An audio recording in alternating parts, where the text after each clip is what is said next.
My name's Lori Foster, and I was turning 38. The party was at my parents' house in Memphis, their backyard buzzing with family chatter. A chocolate cake sat on the table, white icing gleaming, my name scrawled across it. My sister had baked it, her smile wide as she set it down. Everyone clapped, ready to dig in. But then my 11-year-old son grabbed my hand, his grip tight. He pulled me close, his face pale as a ghost. "Don't eat the cake," he whispered, voice shaking. I froze. His eyes darted to the cake, then back to me, wide with fear. My sister kept smiling, urging me to cut the first slice. My heart raced. Why was he so scared? I trusted him. My boy who never lied. I nodded, playing along, but didn't touch the cake. Neither did my husband. 30 minutes later, a sharp knock echoed through the house. Police stood at the door. What had my son heard, and what was in that cake? Before I start this story, let me know where you're watching from. I want to see how far this story has traveled. Mom's dining room was packed with family, the air thick with chatter and the smell of barbecue from the backyard. It was my 38th birthday, and everyone was there. My husband, my son, my sister, mom, dad, and my friend from work. The table was crowded with plates of ribs, coleslaw, and cornbread, all Mom's specialties. My sister had insisted on baking the cake herself, saying it was her gift to me. I smiled, trying to ignore the knot in my stomach. She'd always been competitive ever since we were kids, and Mom never helped. Growing up in Memphis, I was the younger one, always chasing her shadow. She was the golden child, first to get a bike, first to get Mom's praise, first to get her way. When I was 10, I won a spelling bee, my first big moment. Mom barely clapped, but when she placed second in a dance recital, Mom threw her a party. I'd come home with straight A's. Mom would say, "Your sister tried so hard this year." Tried. That word stung. By high school, I stopped trying to impress Mom. I focused on my own path, got a job in real estate, and built a life with my husband and son. But the comparisons never stopped. Now we both worked at the same real estate firm, and I was the top seller. She was good but not great, and I could feel her resentment every time I closed a deal. Last month we were both up for a big contract with a developer, a game changer worth millions. Only one of us could lead the pitch, and I'd been preparing for weeks. She'd been quiet about it, too quiet. At the party, she was all smiles, passing out drinks, making toasts. Mom beamed at her like always. "She's so thoughtful," Mom said, squeezing her arm. I nodded, but my jaw tightened. Thoughtful wasn't the word I'd use. My husband was joking with Dad about the Titans' last game, trying to keep things light. My son was quieter than usual, sticking close to me, his phone in his hand. My friend from work was there too, chatting with everyone but keeping an eye on me. She knew my family's history, how Mom always picked favorites. I tried to shake it off, focus on the party. But every time my sister laughed, it felt forced, like she was hiding something. I'd seen that laugh before, when she borrowed my prom dress and ruined it when she took credit for my science project in middle school.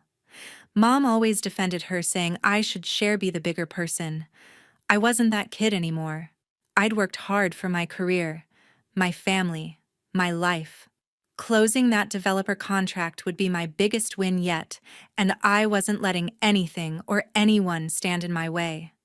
But as I watched my sister cut the cornbread, her eyes meeting Mom's with a quick nod, that old unease crept back. They'd always been a team, and I was always on the outside. My friend leaned over, whispering, "You okay?" I forced a smile, said I was fine, but I wasn't. Something was off, and I couldn't place it. My son's hand brushed mine, and I remembered his warning from earlier. He hadn't said more, but his silence was loud. I glanced at the cake, untouched, on the table, and my pulse quickened. What was going on here? I stepped into the hallway corner with my son, my pulse racing. He'd grabbed my hand, pulling me away from the dining room where everyone was still laughing over the barbecue. His eyes were wide, his voice low. "Mom?" "I heard something," Miles said, clutching his phone. You need to listen to this. He fumbled with the screen, his fingers shaky, and hit play. The recording was faint but clear enough, my sister's voice sharp and hushed, talking to Mom in the kitchen before the party. This melatonin will knock them out till noon, she said. Lori won't make that meeting, and I'll get the contract.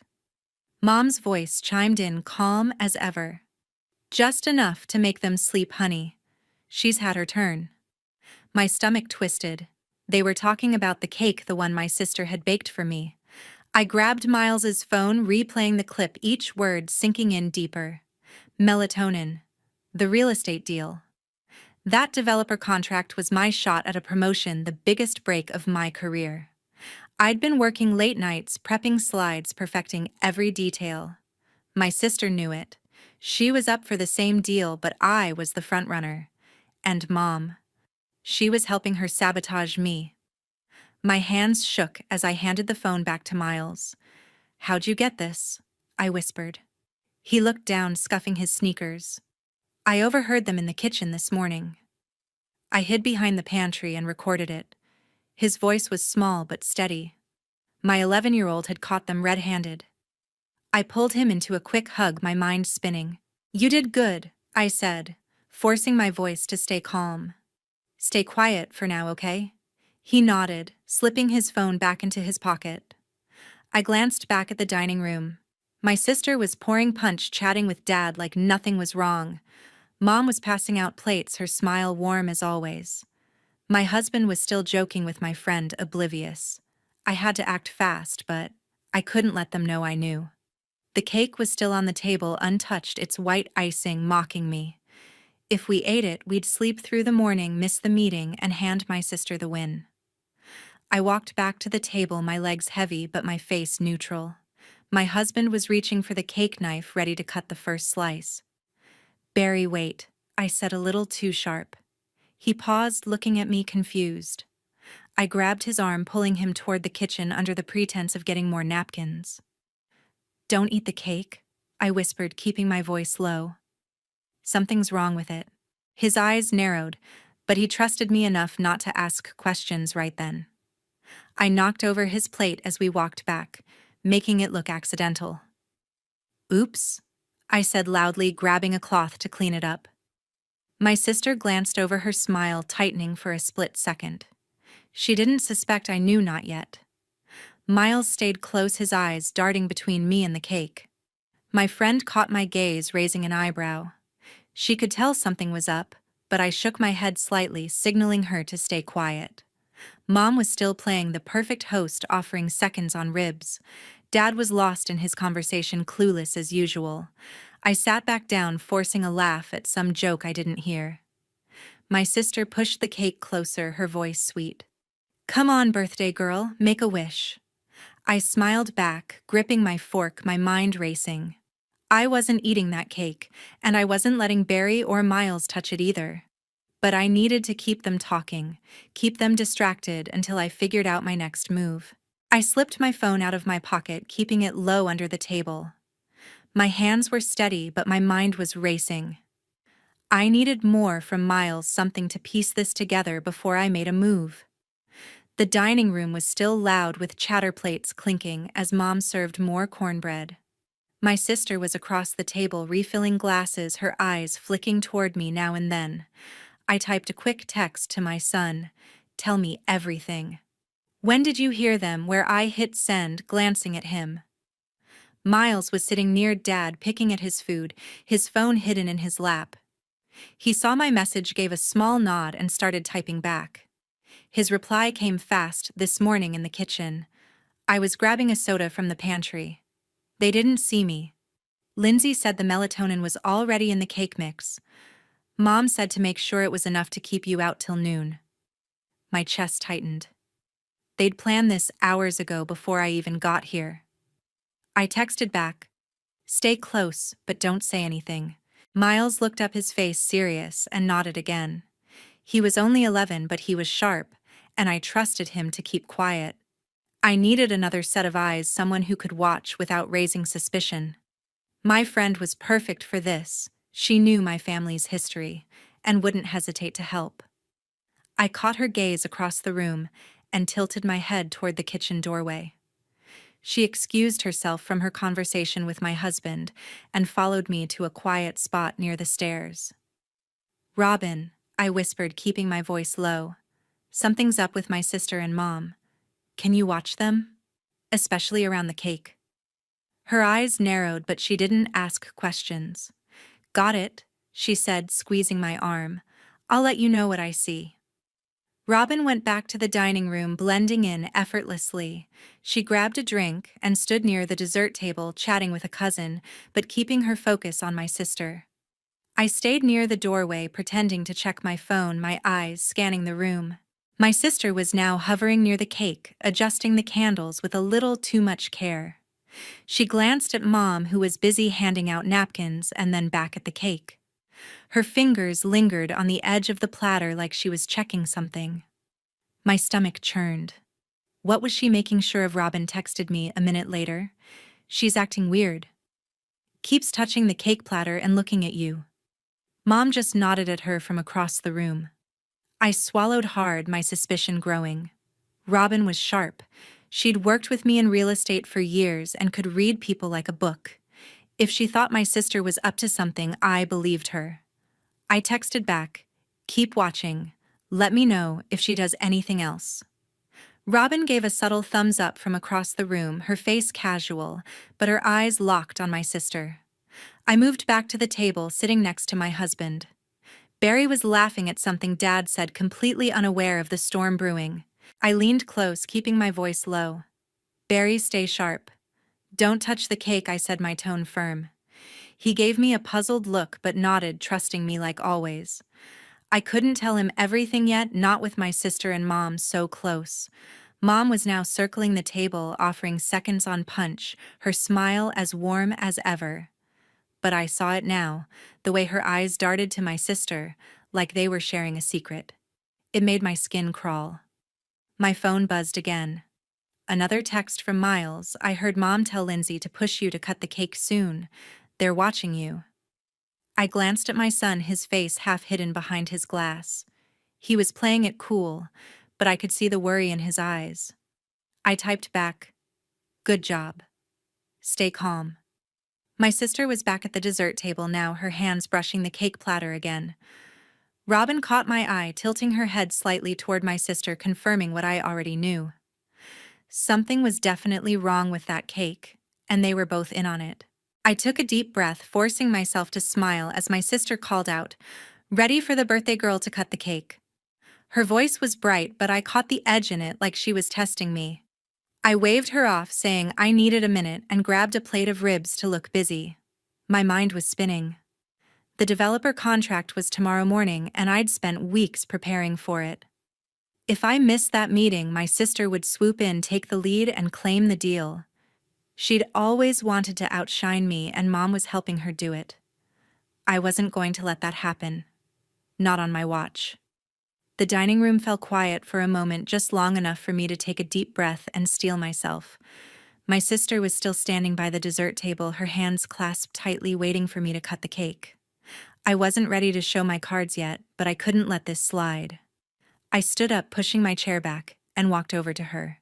"Lindsay," I said, keeping my voice light but firm, "you spent a lot of time on this cake. What's in it?"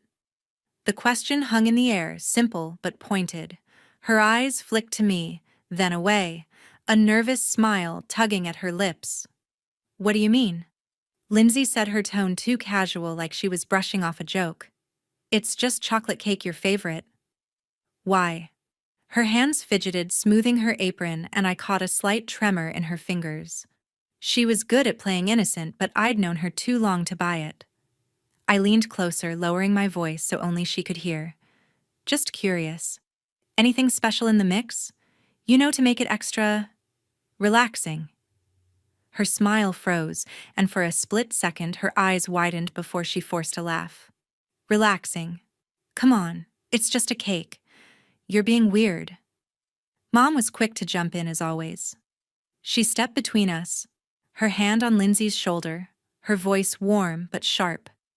"Lori, what's this about? Your sister worked hard on that cake. Don't make a fuss on your birthday." Her tone was the same one she'd used my whole life defending Lindsay dismissing me. It stung, but I wasn't surprised. I kept my eyes on Lindsay, ignoring Mom for now. Just checking, I said, smiling tightly. Wouldn't want anyone getting sick. Lindsay's laugh was louder this time, almost shrill, and she turned away, busying herself with the punch bowl. I sat back down, my heart pounding but my face calm. My son was watching me. His fork paused midair. I gave him a subtle nod, signaling him to stay quiet, but he couldn't hold back. Mom, Miles said, his voice cutting through the chatter. You shouldn't eat the cake. It's not safe. The room went still. My husband Barry looked up, his brow furrowing. My friend Robin set her glass down, her eyes locked on me. Dad glanced over, confused, but silent. Lindsay spun around, her face flushing. What's that supposed to mean? She snapped, her voice sharper than she meant it to be. Mom's hand shot out, grabbing Lindsay's arm. Miles, honey, don't be silly, Mom said, her smile tight. It's just a cake. Miles didn't back down. I'm not being silly, he said, his voice steady for an 11-year-old. I know something's wrong with it. His eyes met mine, and I saw the same resolve I'd felt when he showed me that recording. I reached for his hand under the table, squeezing it to tell him he'd done enough. But his words had shifted the mood. The cousins at the table exchanged looks, and Barry leaned toward me, whispering, What's going on? I shook my head slightly, not ready to explain in front of everyone. Lindsay was glaring at Miles now, her hands clenched, and Mom was talking fast, trying to smooth things over. Let's not ruin the party, she said, passing out more napkins like nothing had happened. I couldn't wait any longer. I slipped my phone out, keeping it low, and dialed 911. My voice was quiet but clear as I spoke to the dispatcher. Hi, I'm at a family party in Memphis, and I have reason to believe someone tampered with the food. Can you send someone quickly? I gave the address, my parents' house, and hung up before anyone noticed. My hands were shaking, but I kept my face neutral, picking up a piece of cornbread like everything was fine. Lindsay was back at the dessert table, her movements stiff like she was trying not to look at me. Mom was hovering near her, whispering something I couldn't hear. They were nervous, I could feel it. Robin caught my eye from across the room, her expression asking if I was okay. I gave her a small nod, grateful she was there. Barry was still watching me, his jaw tight, but he trusted me enough to stay quiet. The rest of the family was starting to eat again, the tension easing for everyone but us. I kept my eyes on Lindsay, waiting for her to slip up. She didn't. She was too good at this, playing the perfect sister, the perfect daughter. But I wasn't the little girl who let her walk all over me anymore. I'd built my career, my family, my life, and I wasn't letting her or Mom take that away. The police would be here soon, and I'd make sure the truth came out. A sharp knock at the front door cut through the hum of the party. My pulse quickened, but I kept my face steady, picking at my plate like nothing was wrong. The cousins were still chatting, and Dad was telling another football story, oblivious to the shift in the air. My sister froze, her hand hovering over a stack of napkins. Mom's smile faltered, her eyes darting to the door. I stood up, brushing my hands on my jeans, and said, I'll get it. My voice was calm, but inside I was bracing for what came next. 2 officers stood on the porch, their badges glinting under the porch light. Evening, ma'am, the taller one said. We got a call about possible tampering with food at this address. Can we come in? I nodded, stepping aside, my heart pounding but my expression neutral. The room went quiet as they walked in, their boots heavy on Mom's hardwood floor. Barry looked at me, his brow furrowed, but I gave him a slight shake of my head to keep him quiet. Robin was watching from the corner, her arms crossed, her gaze sharp. The officers scanned the room, their eyes landing on the cake, still sitting untouched on the dessert table. We need to ask a few questions, the second officer said, pulling out a notepad. Who made the cake? Lindsay's face went pale, her hands twisting together. I did, she said, her voice a little too high. It's just a chocolate cake, nothing special. She forced a smile, but it didn't reach her eyes. Mom stepped forward, her hands clasped tightly. Officers, this is a family party. There's no need for this.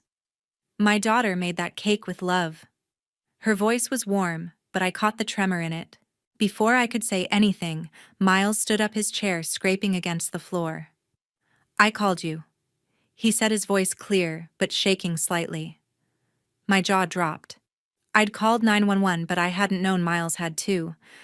I heard something about the cake, he went on, looking straight at the officers. It's not safe for my mom to eat it.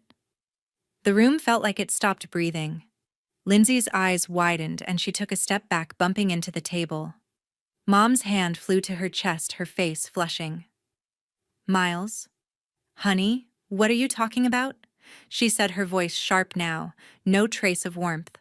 The taller officer raised a hand, his tone calm but firm. Kid, can you tell us why you called Miles? Glanced at me, and I nodded, urging him to go on. I heard my aunt talking about putting something in the cake to make my mom sleep, he said.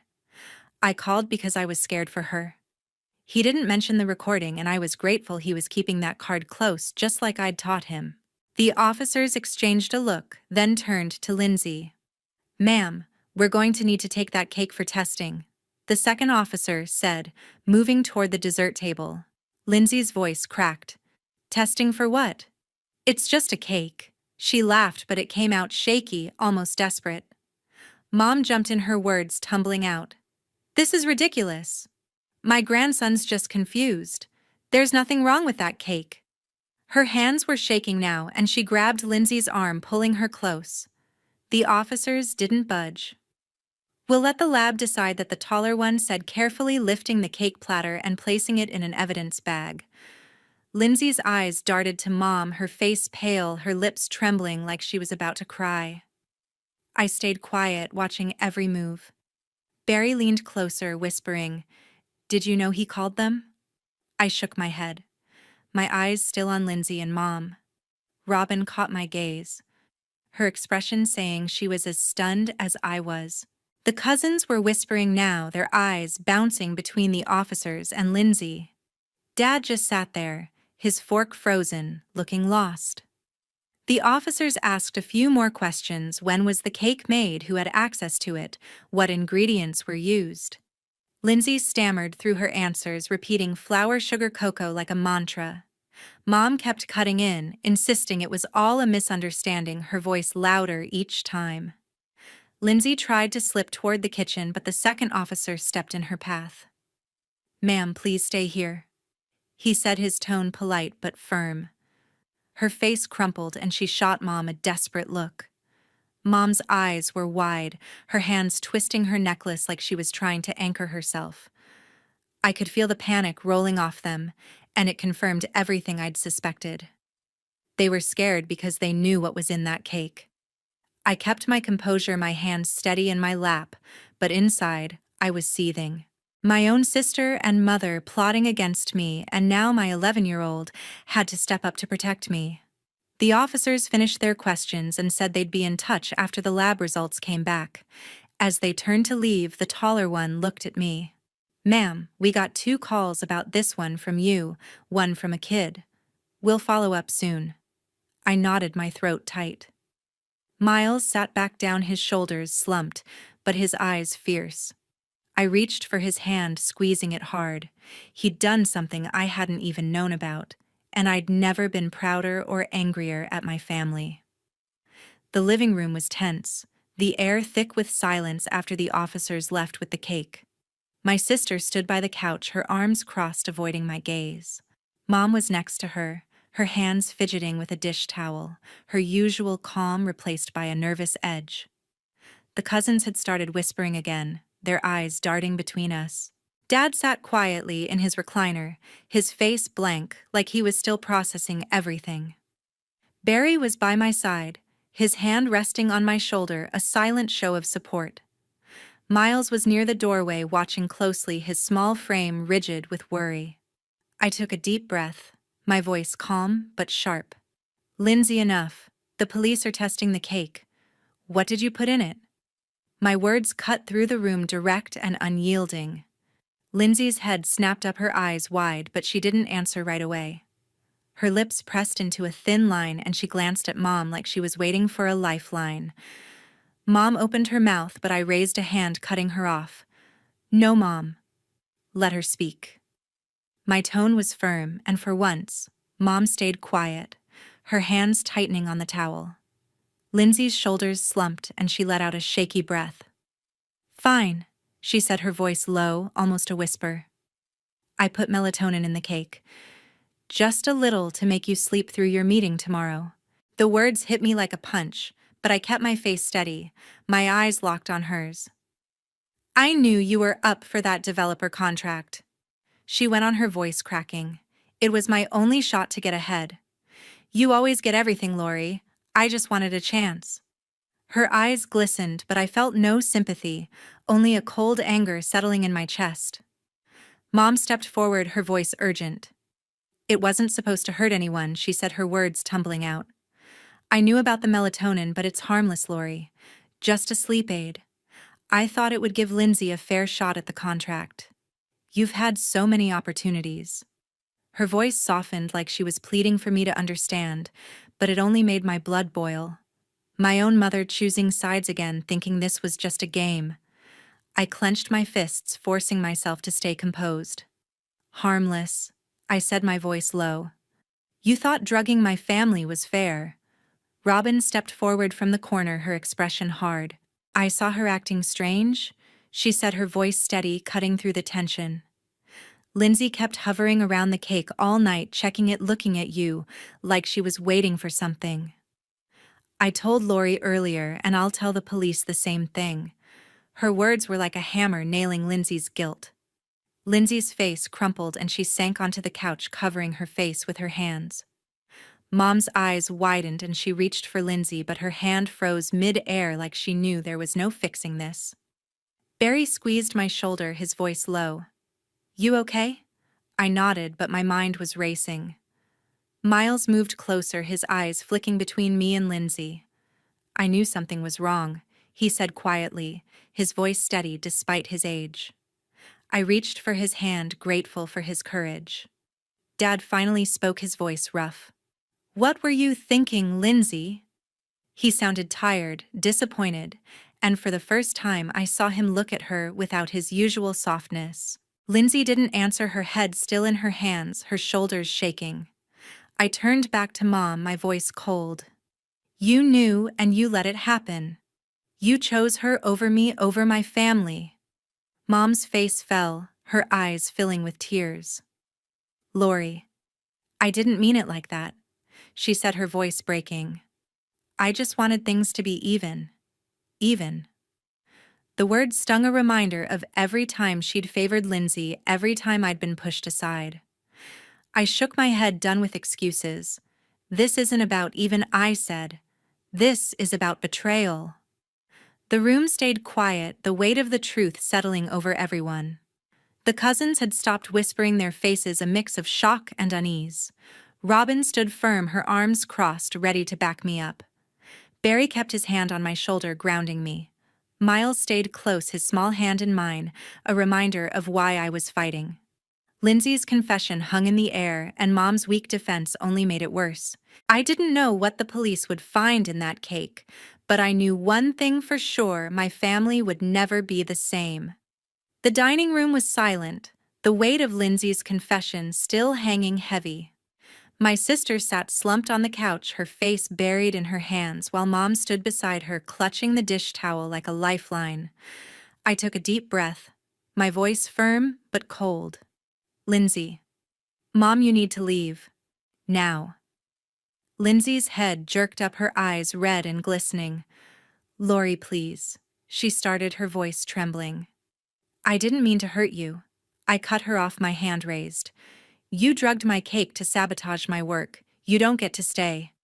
My words were sharp, final, leaving no room for argument. Mom stepped forward, her face pale, her voice pleading. Lori, this is my house. You can't just... I turned to her, my gaze unwavering. You helped her, Mom. You knew and did nothing. Get out or I'll call the police back. My tone was steady, but my heart was heavy, each word cutting deeper than I'd expected. Mom's mouth opened, then closed, her hands dropping to her sides. Lindsay stood slowly, her movements shaky like she was moving through water. She grabbed her purse, her eyes darting to Mom, but Mom was frozen, staring at me like she didn't recognize her own daughter. "Let's go," Lindsay muttered, tugging Mom's arm. They moved toward the front door, the silence in the room deafening. Dad started to stand, but I shook my head slightly and he sank back. His shoulders slumped. The cousins watched motionless as Lindsay and Mom stepped outside the door, clicking shut behind them. I exhaled, my body trembling with the effort of holding it together. Barry pulled me close, his arms strong around my shoulders. "You did what you had to," he whispered. I nodded, but the ache in my chest didn't ease. Miles slipped his hand into mine, his grip tight. "I'm proud of you, Mom," he said quietly, his voice steady for an 11-year-old. I squeezed his hand, grateful for him, for Barry, for Robin, who stood nearby, her expression a mix of support and sorrow. The party was over, the joy of my birthday long gone, replaced by a raw, empty feeling. My phone buzzed in my pocket and I pulled it out, my heart skipping a beat. It was the police. I stepped into the hallway, away from the others, and answered. "Ms. Foster, this is Officer Daniels," a calm voice said. "We tested the cake. It's got melatonin, a significant amount, enough to knock someone out for hours. We'll need to follow up with you and your sister." I closed my eyes, the confirmation hitting like a wave. "Thank you, officer," I said, my voice low. "I'll be in touch." I hung up, the reality sinking in. They'd tried to derail my life, my career, and they'd almost gotten away with it. I walked back to the dining room where Robin was gathering plates, trying to keep things normal for the cousins. "The police called," I said, my voice carrying across the room. "They found melatonin in the cake, just like Lindsay said." The cousins gasped, their murmurs starting up again. Dad's head dropped, his hands covering his face. Robin set the plates down, her eyes meeting mine. "I knew something was off," she said, her voice firm. "I'm here for whatever you need, Lori." I nodded, grateful for her loyalty, for the way she'd stood by me through this mess. I turned to Barry and Miles, my resolve hardening. "We're done here," I said. "I'm not letting them near us again." Barry nodded, his jaw tight, understanding what I meant. Miles looked up at me, his eyes searching. "You mean Grandma and Aunt Lindsay?" he asked, his voice small. I knelt down, meeting his gaze. "Yes, buddy. They crossed a line. We're going to keep our distance for now, maybe forever." My voice cracked, but I meant every word. I'd spent years trying to keep the peace, to hold this family together, but I was done carrying that weight. We packed up quietly, the cousins offering awkward goodbyes as they left. Dad stayed in his recliner, silent, his eyes distant. I didn't have the energy to talk to him, not yet. Robin helped us carry our things to the car, her presence a quiet comfort. As we drove away from my parents' house, the lights fading in the rearview mirror, I felt a strange mix of relief and grief. I'd protected my family, but I'd lost something too, a piece of my past, a hope for something better. I glanced at Miles in the back seat, his face lit by the glow of his phone, and Barry beside me, his hand on mine. They were my family now, and I'd do whatever it took to keep them safe. 3 months had passed since that awful birthday, and I sat at my office desk, the Memphis skyline visible through the window. Papers were stacked high, but today they felt like a badge of victory. I adjusted my blazer, took a deep breath, and signed the final page of the developer contract. The pen felt heavy, not from doubt, but from the weight of what I'd overcome. My boss, Mr. Hargrove, stood across the desk, a rare smile on his face. "Lori, this is big," he said, shaking my hand. "The board's impressed. They're promoting you to senior manager next week." I nodded, a quiet strength settling in my chest. "Thank you," I said, my voice steady, though inside I was soaring. Barry had been by my side through every late night preparing for this deal. He'd brought coffee to my home office, listened to my pitches, and reminded me I was enough when doubt crept in. Miles, too, had been my cheerleader, taping a drawing of a trophy to my laptop with "Go Mom" scrawled in marker. Their support carried me through the long days after the party when the sting of betrayal still lingered. I hadn't spoken to Lindsay or Mom since that night, and I wasn't ready to. The contract and promotion weren't just wins, they were proof I didn't need their approval to succeed. Word about Lindsay's actions had spread through the real estate circle. A colleague, Sarah, had pulled me aside at a networking event last week. "People are talking," she'd whispered. "Lindsay's name keeps coming up, but not in a good way. Clients are avoiding her and her firm's sidelining her projects." I'd nodded unsurprised. Lindsay's attempt to sabotage me had backfired. Her reputation was crumbling not because I'd spread the story, but because truth has a way of slipping out. I felt no satisfaction, only a dull ache for what could have been a sister who chose support over jealousy. My phone buzzed, pulling me from my thoughts. Another text from Mom. "Lori, can we talk? I miss you." I stared at the screen, my thumb hovering over the reply button. She'd been trying for weeks. Calls, texts, even a handwritten note slipped under my door. Each attempt chipped away at my resolve, but I held firm. "No," I whispered to myself, setting the phone face down. She'd known about the melatonin, thought it was harmless, and stood by while Lindsay tried to derail my career. That wasn't something I could forgive, not yet. Maybe not ever. I'd built a wall to protect my family, Barry, Miles, and me, and I wasn't ready to let it down. Barry called me that afternoon, his voice warm through the phone. "Proud of you, Lori. Dinner tonight to celebrate?" I smiled, the tension in my shoulders easing. "Absolutely," I said. "Miles gets to pick the place." I could hear Miles cheering in the background, suggesting pizza. It was a small moment, but it grounded me. My family, the one that mattered, was here whole and strong. Robin had texted earlier too, offering to join us with her famous brownies. "No melatonin promise," she'd joked, and I'd laughed for the first time in days. Dad had called once since the party, his voice heavy with regret. "I should have stepped in," he'd said, and I'd listened quietly, unsure how to respond. He wasn't part of the plan, but his silence that night had hurt. I told him I needed time, and he hadn't pushed. I missed him, but the trust was frayed, and I wasn't sure how to mend it.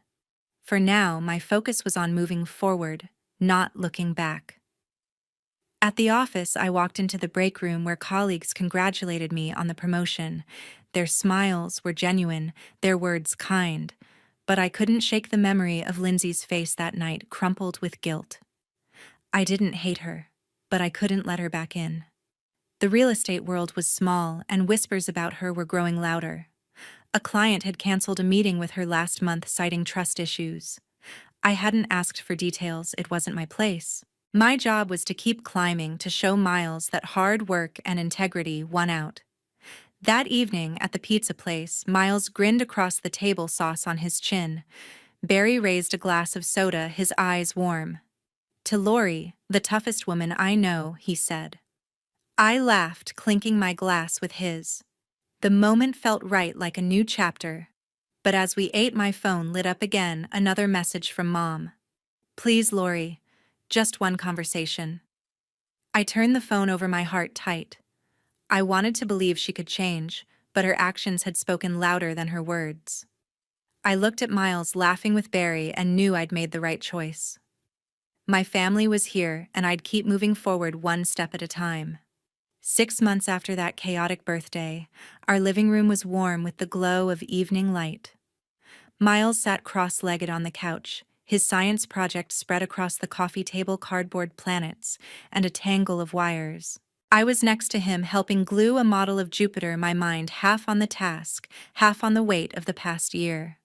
My phone sat silent on the counter, free of calls or texts from Mom or Lindsay. I'd made my choice clear, and it wasn't easy, but it was final. I'd blocked their numbers, declined their attempts to visit, and stopped attending family gatherings at their house. The door to that part of my life was closed. Miles looked up, his brow furrowed. "Mom, why don't we see Grandma anymore?" His question hit like a stone, simple but heavy. I set the glue stick down, my hand steady but my heart aching.